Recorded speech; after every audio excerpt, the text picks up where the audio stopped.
गांव के बूढ़े दादाजी कहते थे, इस कुएं के अंदर कोई आत्मा कैद है जिसने गांव के 4 लोगों को जान ली है। रात को इसके पास मत जाना बेटा, वरना लौट के नहीं आ पाओगे। 4 दोस्त विक्रम, सूरज, नेहा और आरव शहर से गर्मियों की छुट्टी में चांदपुर आए। वे सभी एडवेंचर के शौकीन थे। विक्रम, अरे वो पुराना कुआं, वही जहाँ से सिसकियों की आवाज आती है, चलो ना रात को चलेंगे। नेहा, पागल हो गए हो, बाबा ने मना किया था। आरव हंसते हुए, डर गई, चलो डरपोकों को छोड़ो, हम 3 चलेंगे। नेहा डरते डरते मान गई। रात के 12 बजे सब चुपचाप घर से निकले। गांव के पास पहुंचते ही हवा में अजीब सा सन्नाटा था। झिंगुरों की आवाज भी बंद हो चुकी थी।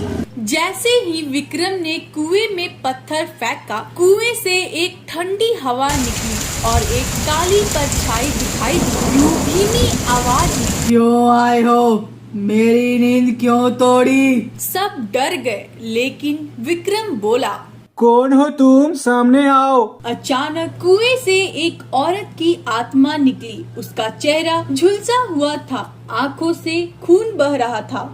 आत्मा, मैं हूँ श्यामा, जिसे गांव वालों ने डायन समझकर जिंदा कुएं में फेंक दिया था। अब मैं लौट आई हूँ बदला लेने के लिए। श्यामा एक गरीब विधवा थी जो गांव के बाहर रहती थी। एक दिन गांव के ठाकुर का बेटा बीमार पड़ा। किसी ने श्यामा पर जादू टोना करने का इल्जाम लगा दिया। श्यामा चीखते हुए, मैं निर्दोष हूँ, मुझे मत मारो। गांव वालों ने न सुना, उसे कुएं में फेंक दिया गया। उस दिन के बाद हर साल एक इंसान रहस्यमय तरीके से मरने लगा। यह बताकर श्यामा अपने कुएं में वापस चली गई। उस दिन के बाद विक्रम ने अजीब चीजें देखनी शुरू कर दी। आईने में खून के निशान, रात में किसी के कदमों की आहट। विक्रम बोला, मुझे माफ कर दो प्लीज, हमने जानबूझकर कुछ नहीं किया। श्यामा की आत्मा, अब बहुत देर हो चुकी है, जो मुझे मारे उन्हें मैं चैन से नहीं जीने दूंगी। सूरज की अगली सुबह लाश पेड़ से लटकी मिली। नेहा पागल हो गई। आरव और नेहा गांव के पंडित के पास गए। पंडित ने उन्हें एक पुरानी किताब दी जिसमें श्यामा की कहानी लिखी थी और मुक्ति का उपाय भी। पंडित बोला, श्यामा की आत्मा को मुक्ति तभी मिलेगी जब उसकी सच्चाई सामने कोई लाए और उस कुएं की पूजा करवाए।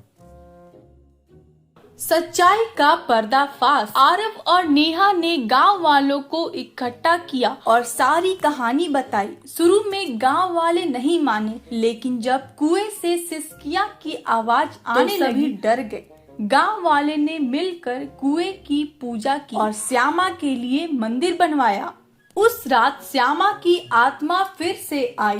श्यामा, अब मैं मुक्त हूँ, लेकिन याद रखना, अन्याय करने वालों की रूह कभी चैन नहीं पाती। और फिर आसमान में विलीन हो गई। अंतिम संवाद। नेहा, इस गांव ने एक औरत के साथ क्या किया, इसका परिणाम हमने देखा। अब वक्त है कि हम सीख ले।